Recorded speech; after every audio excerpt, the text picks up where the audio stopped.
folks.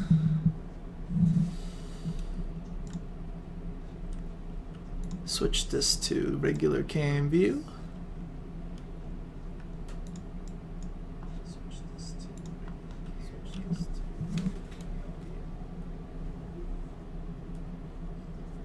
Hello, hello.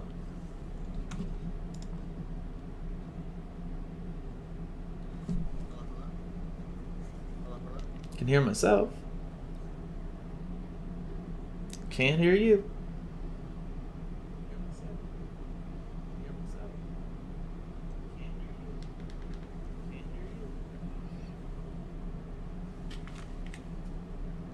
All right, my mic is coming through. Something's going on with yours. In the stream as well. My mic is coming through. Something's going on with the stream as well. Oh, now I'm echoing.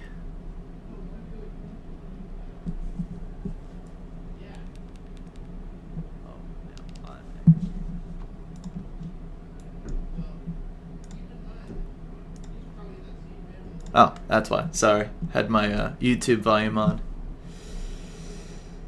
That should make it good for me. What's going on with your mic, though?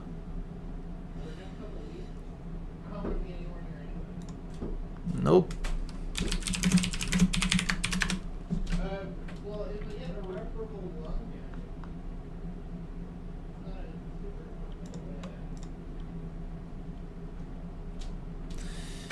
Go to your options quick and see what the mic is listed as. It might be trying to do some kind of weird funky thing with like what mic it's trying to input through.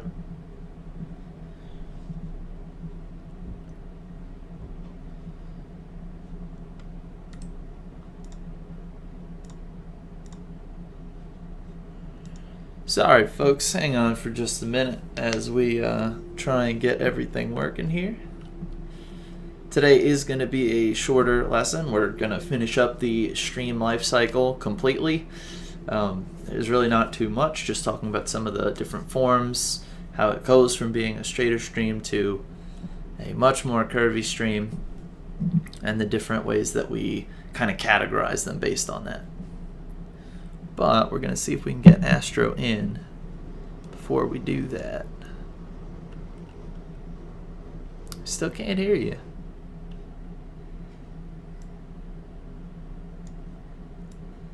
Don't know what's going on with that. Hey, you guys in the chat, you can't hear Mrs. Astramovich, can you?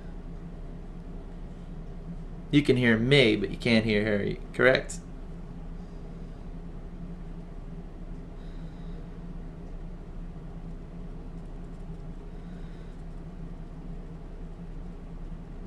Correct as in... I got a yes and a no. That's weird. I can't hear her. Okay. Thank you for being more clear. Yeah, that's weird. Oh,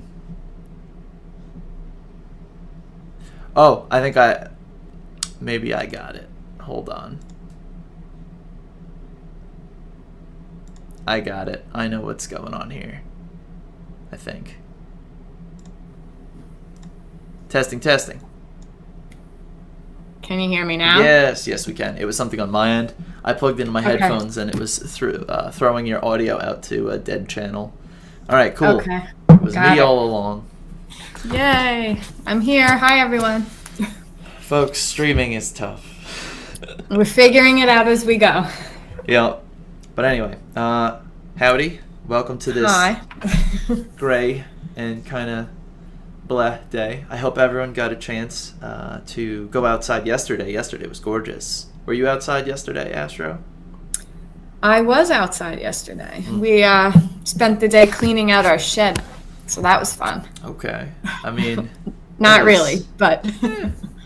It wasn't probably that terrible. I went for a little run, just laid out on my deck.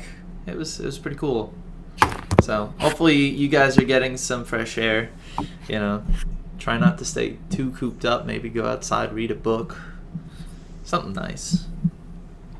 But anyway, yeah.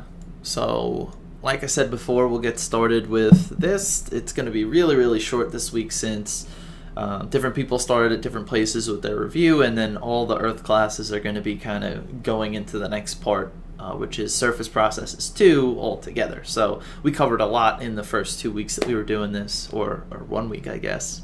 And so we really only have this last part, and then we're done for this. Keep your eyes out for the assignment that was posted on Monday. It's due today. That was just a couple questions to just take all the things we've been talking about and stitch them together. So just be aware that that's posted. It's due today. If you guys want, our office hours for myself are 12:45 to 1:30, and Astro has her office hours from 1:30 to 2:15. So if you guys want help with the homework or anything like that, that's when we'll be available. So without further ado, I guess we'll get started. All right. Cool. So we were saying before, like the life cycle of a stream. What's going on with that? How do we classify a stream as being like part of a life cycle? You've thought of a life cycle probably with specifically maybe like a caterpillar, right? Caterpillar has very easy to see life cycle. Starts out as a little wormy larva, then it goes into that like pod, and then it goes and it becomes a butterfly, right? Life cycle. Streams aren't quite like that, but they're definitely going to go through different stages, and there are some things we can look out for to classify each of those different stages. So for instance, the youthful stream, the young stream, a stream that is just newly formed, is going to generally be faster and straighter than the other types of streams. So here you can see there's a couple other things that you can... Oh, hey guy. Wave to my students. Say hi.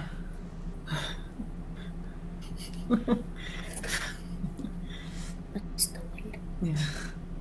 So, with the fast-moving water, the stream is going to cut very, very deeply into the ground. It's going to quickly, since it's moving fast, pick up, right, like we were talking about with the stream erosion graph.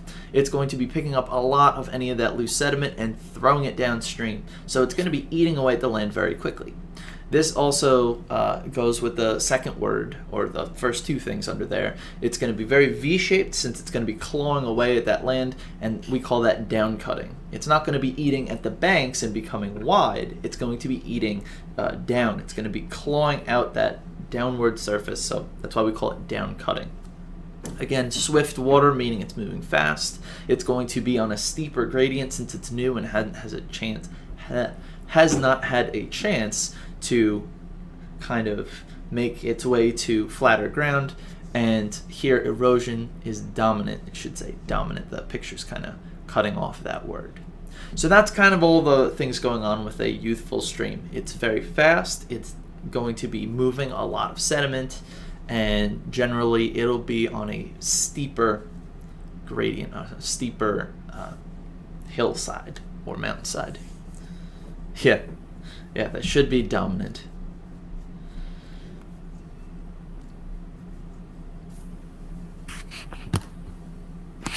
Steeper slope, fast-moving water. That's the biggest thing you want to get out of that. A lot of things are moving around, changing the shape. Yeah.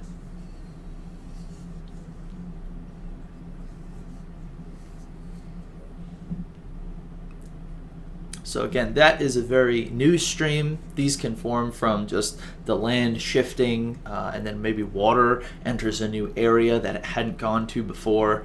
Maybe there's a weakening in the side of a lake, and that instead of going down one path that it's gone down for a long time, it ends up going down a different path. There's a whole bunch of reasons that a stream could be opening up and becoming like a new area where water hasn't been before. And as we've seen, right, there's a lot of processes going on that could be simply breaking something down to moving it to somewhere else. So there's so many things going on that could be changing the path of streams from one place to another. That brings us to what we call the mature stream. So even though we call it mature, you can think of this as like the midpoint. So it has more erosion that instead of going down is starting to clear out to the sides. We call that lateral, right? If you think about like if you, I don't know, lift weights or something, right? Your lats on the side of your body. So that would be on the sides of the stream. And you can see in the picture, it's starting to widen out like this flat area. It's also starting to meander. It's starting to have those curves like we've been seeing from the different erosion and deposition that's been happening, instead of it being fully straight. This is also going to develop that flat area that we call a floodplains. So here in between these two hilly areas, you can see it's become flatter. That is the floodplains itself. And because we have this developing flatter area, it's going to actually lower the gradient. That area before probably was steep. It's flattening out all of that area because it's squiggling back and forth over years and years and years, right? This takes a long time. And it's going to make that area generally flatter. So this is the beginning of it becoming, well, just like not as fast. It's going to be eroding less, and it's going to start meandering.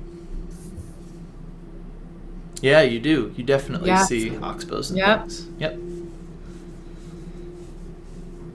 Yep, this is where you start to see those kind of things developing. Once you see the meanders or the curves, that's where over time you're going to get the oxbow.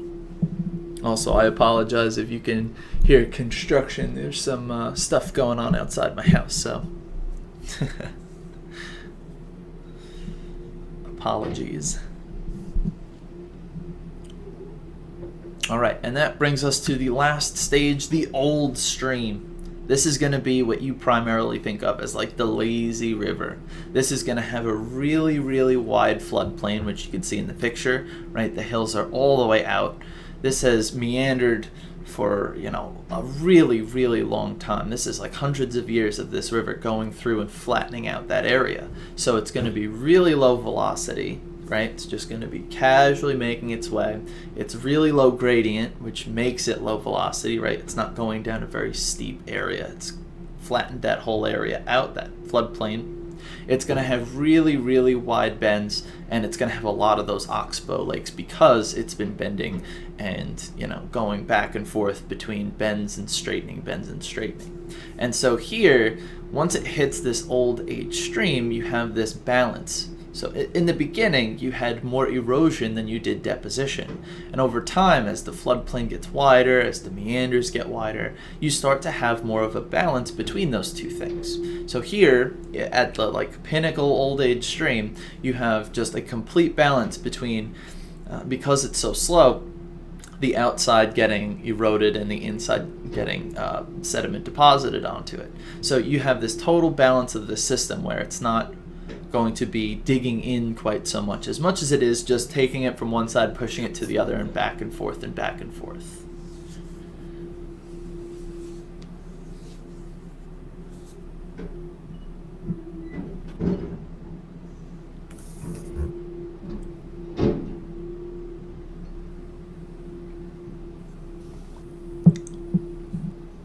Anybody have any questions with this so far?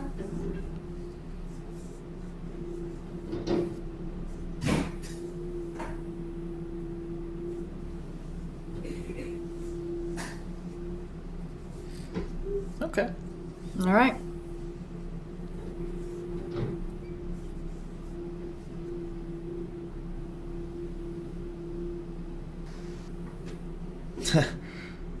Well, you can always come to office hours if something, all of a sudden clicks in your head and you start going, wait a second, So there's always a chance. Or, as we keep going, if you want to go back to another part and ask a question, that's fine too.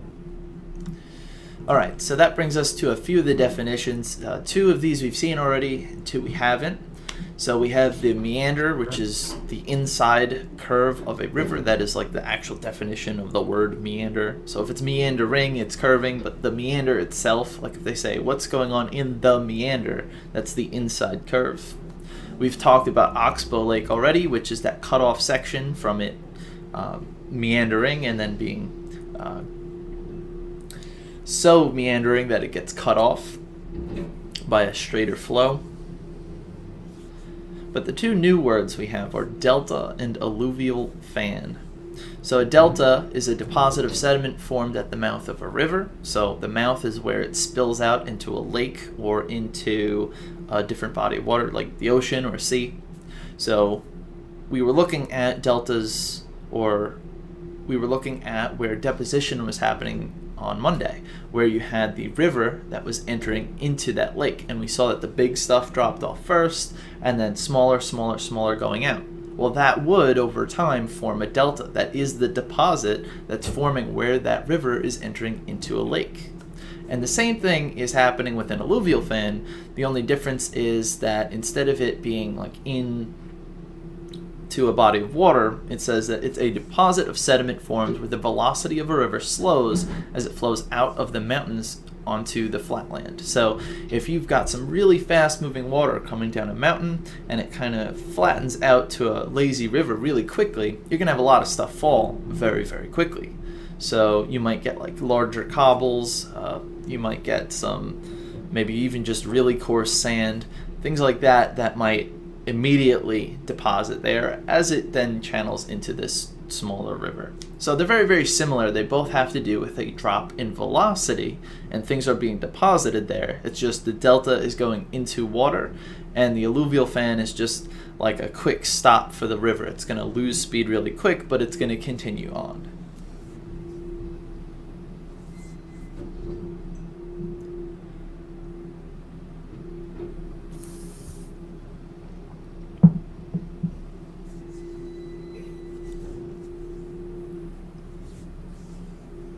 Any questions with those new ones?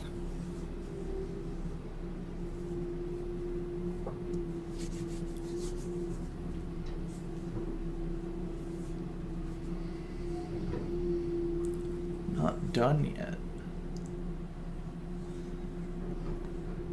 Maybe he's writing them down. Oh, okay.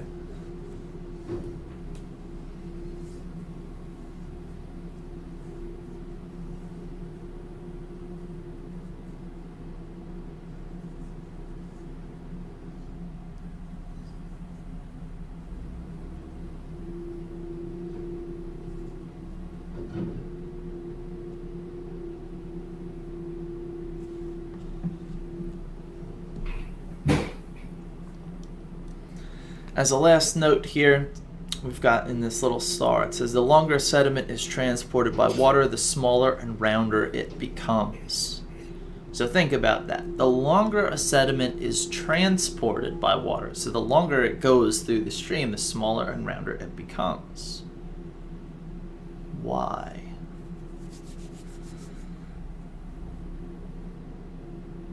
What is it doing?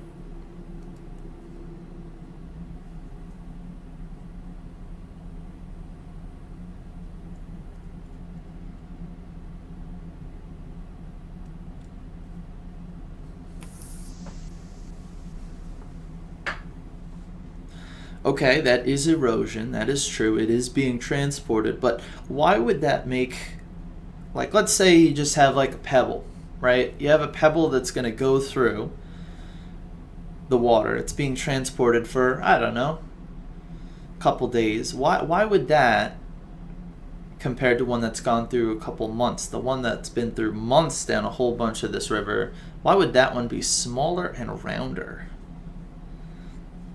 Okay, eating away at the rock. What's eating away at the rock? Like, why is it smaller and rounder? Think back to what we did with those eggs. Yep. Think about how it's traveling as well.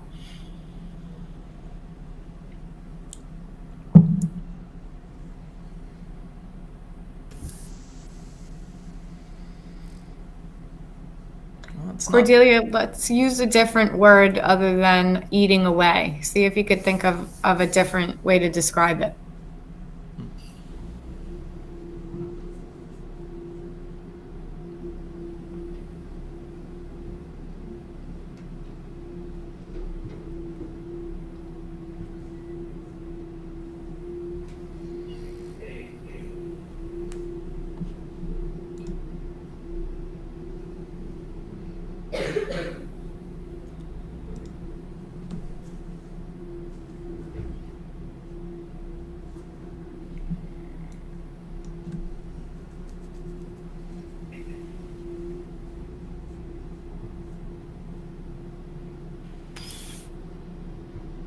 Water pushing it erodes or breaks it down. Okay, what's the word for breaking it down? Because you're right, the water's going to push it. Think back to what Mrs. Astramovich said. How is it being transported, especially if it's like a pebble? Now think back to what we were talking about with where does sediment move in the stream, right? How is it moving?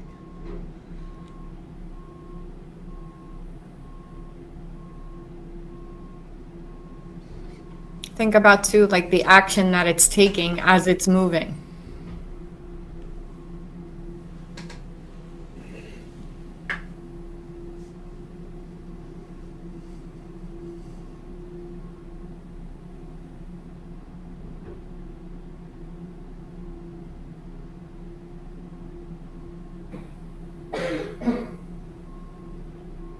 And for the other couple of you watching, you can chime in too.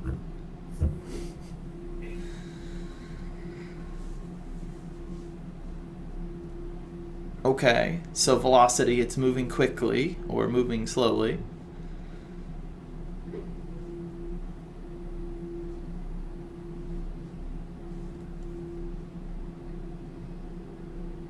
But again, why is it that the longer it's transported, the smaller and rounder it's going to get? What's happening to it as it's being eroded? You guys said that the water is eating away at the rock. That's not necessarily true. It's not the water itself. The water's pushing it. And there's also a different word, vocab word you need to know instead of eating away, which is accurate. It is,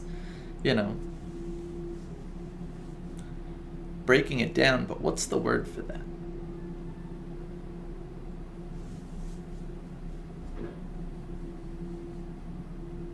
Is this sediment by itself? Think about that.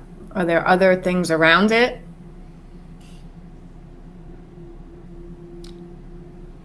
Not deposition. It's being transported by the water, so it's going to continuously be eroded. It could be picked up over and over again, but why would it be smaller and rounder? What's happening to it?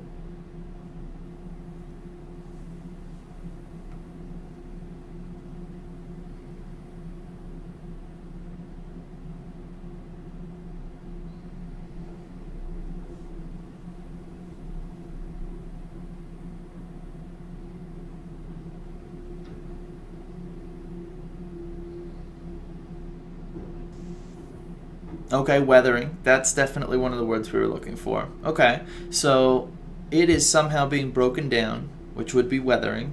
But again, why is it being weathered? What happens if you have a pebble and it's going along in water? What's it going to be doing? Does a pebble that's like maybe like that big, is that going to float? Is it going to be going along the bottom? How's it going to travel?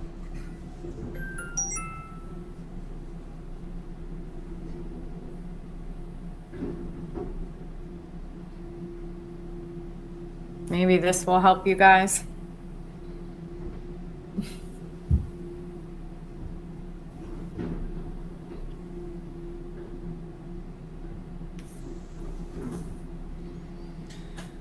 Because of the weather that is taking place, the water keep breaking it down, and continuous contact with the water could also be hitting along the bottom of the lake and breaking. Okay, so there's some really good things in there. I like that you said it could be hitting along the bottom. That's certain, right? As you have a pebble moving in water, water doesn't move fast enough to always move those things, unless it's a raging river. So absolutely, as it takes it along, we saw this on Monday, the saltation, the rolling and hitting on the bottom. But careful, it wouldn't be the bottom of the lake, it would be the bottom of the river itself, right? It's being transported in a stream of sorts. So it's going to roll along the bottom. What's it going to hit as it's rolling along the bottom, though? What stuff is at the bottom of a river? What's going to be making it smaller and rounder as it hits the bottom?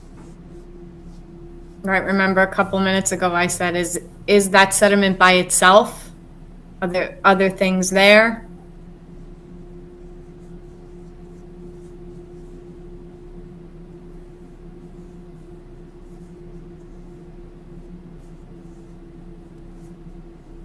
Yeah, definitely. Other That's rocks. Yep. So when you take one rock and you hit it into another one, they are going to break each other. Think about what we did with the eggs, right? We put those sugar cubes together, right? 2 or 3 of them, depending on the class. I don't remember how many we put, but they're hitting into each other, right? They're smacking into each other, making each other smaller and rounder as they hit.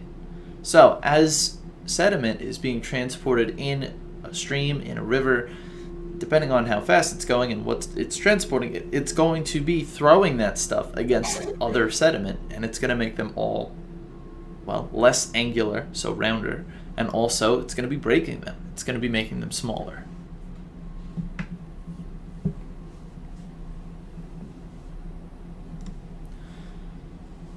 So moving on, this is posted, so if you wanted to watch this YouTube video, you could always click into the presentation later and check that out. It has to do with deltas, but this is just showing what a delta looks like, where these rivers start to spill out their sediment and start to make these interesting, like almost micro rivers coming out of these larger rivers that go into big bodies of water. So this is just because the river flowing continuously is going to continuously bring new sediment. So it's building up the land at that mouth of the river.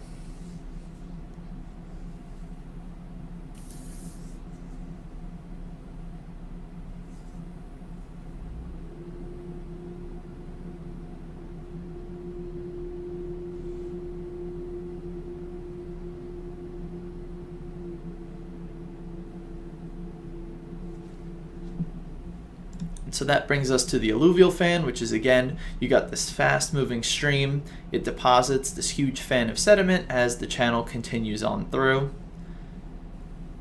So here you can see that there's this big alluvial fan with the streams kind of going through it. Very, very similar to a delta. Again, this has to do with the reduction of speed of the water. And this was the formation of an oxbow, where it starts to meander, and eventually this will pinch, it'll go straight once again, and then this little loop will make a little lake that will be short-lived, but it'll be a lake for a little bit.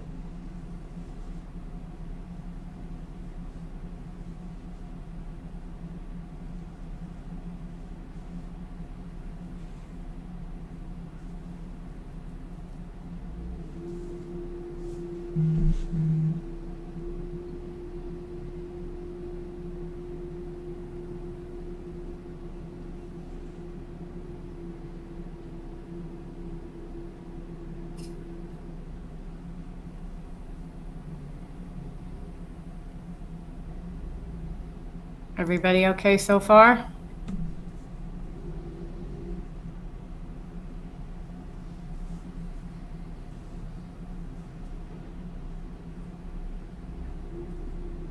Cool.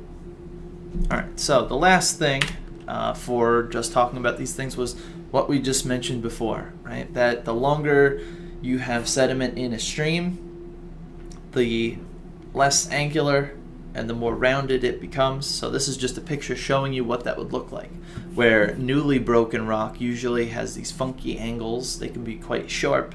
And over time, the more mechanical weathering that you have going on, the nice, smooth, surface starts to emerge, or more of that starts to occur.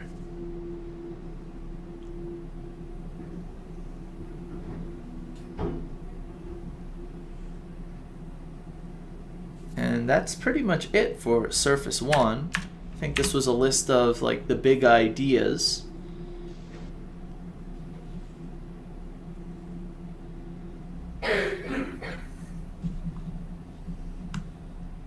Wonder if I could just quickly, yeah, there we go, so you guys can read it. I think that works in real time. Yep. Oh, that's cool. There you go. I'll repeat the last part. Yeah, let me just go back for a second. So if I'm on this, just the more weathering you have, the rounder sediments will be. think back to the sugar cubes.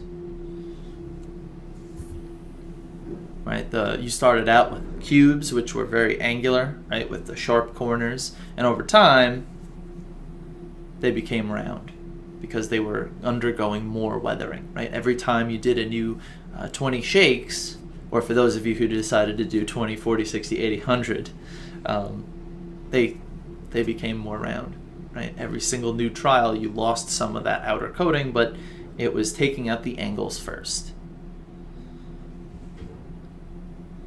Do the sediments move faster when they are more round? I'd say that they probably move slower. Water can more freely go around them. Angles tend to have more resistance than curves, so I don't think it makes too much of a difference. They're going to move as fast as the stream, generally speaking, but I think that the angular ones would probably be more apt to pick up the current if they were in the right position with those surfaces rather than the smooth ones.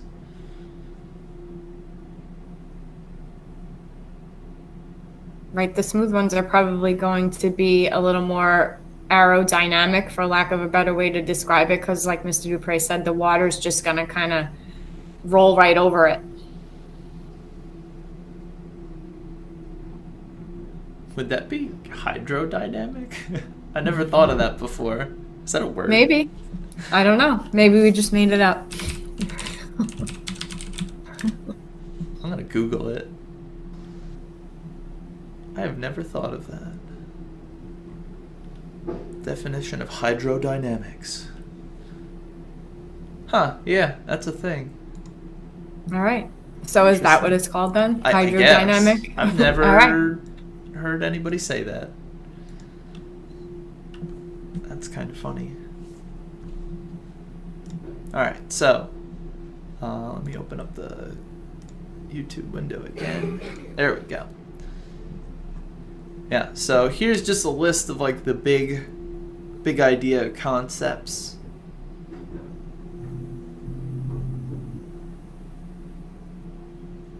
This is the stuff that maybe later on you either want to copy down into your notes or screenshot, or these are the key things that you want to make sure that you understand with this part of surface processes. Yep.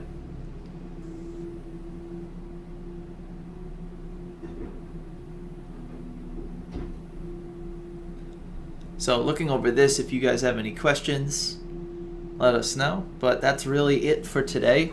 That was all we had left before we get into Surface 2, which talks a little bit more about the ocean and gets into glaciers. So this one was primarily focused on how things break down in streams. Next, we'll be looking at the other things. An off-topic question. As long as it's appropriate. Joking, Brady.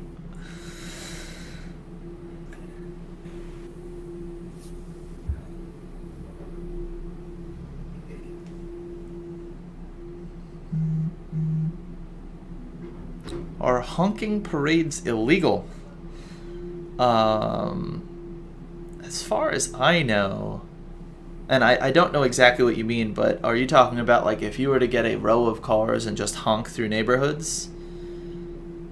I mean, as far as I know, you're allowed to make as much noise as you like until like, what is it, like 11 p.m. or something like that? Yes, yeah. Usually. Yeah, so I don't necessarily know about legality, but in terms of like making noise, I think it's the noise factor is legal. I think. Not that I'm a lawyer, Mr. Parks. What do you think? This is a strong bitch. Your neighbors might not like it, depending on how long it's going on, but there's nothing illegal about it until it gets to be later at night. Then it becomes an issue with like noise ordinance and stuff like that. Yeah, I think also early morning. I think you can't make super crazy noise, and it probably differs by county. I think it's 8 a.m. Like Yeah, 8 I was a gonna 8 say. a.m. to 11 p.m. Like, I know. I have a neighbor that likes to clean his yard with noisy equipment, and he always does it within hours, and that's the annoying part. But it's like as soon as it hits 8. But yeah, why is somebody saying that those are illegal? That's an interesting thing. I never really contemplated that.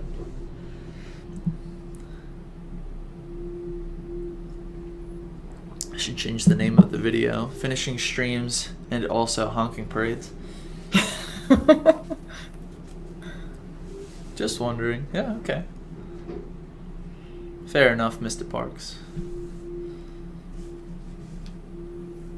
Alright, folks. Well, if you don't have any other questions for us on the stream, that's totally fine. So if you're watching this late, too, everybody, just make sure that if you do have questions, you can tune into our office hours, which you can find me at 12:45 to 1:30. You can find Astro 1:30 to 2:15. Google Meets.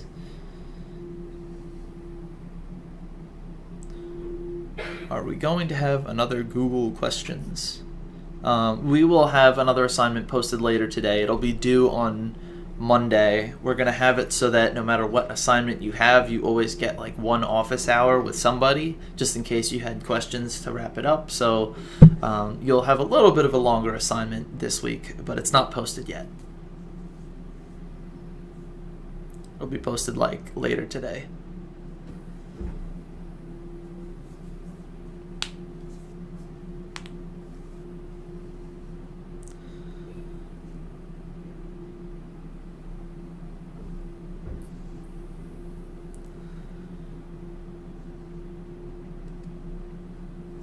Oh, all right. Is that everything, do you think? I think so. Cool. Well, folks, if you want to talk about earth science, honking parades, or what have you, come to office hours. We'd love to hear your voices, probably. Yes, absolutely. See your faces. Yeah. Anyway, folks, that's it for us. We'll catch you All later. right, guys. Bye. Oh, let me restore your window. There you go.